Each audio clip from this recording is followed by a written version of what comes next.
Nilinaw ng Police Regional Office 11 na walang kinalaman sa politika ang pagtanggal sa 35 pulis ng Davao City Police Office, kabilang na ang City Director nito.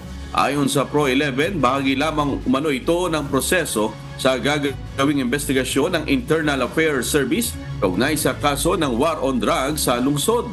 Dumaan din anya ito sa deliberasyon bago inaprubahan ng Regional Director.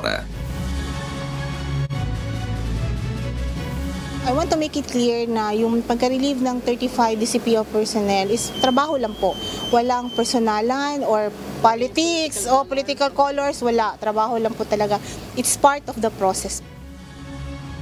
Naka-assign na sa Regional Personnel Holding and Accounting Section ng Pro-11 ang 35 pulis. Kapag napatunayan na wala silang nalabag sa operational procedure sa war on drugs, ay maaari silang makabalik sa pwesto.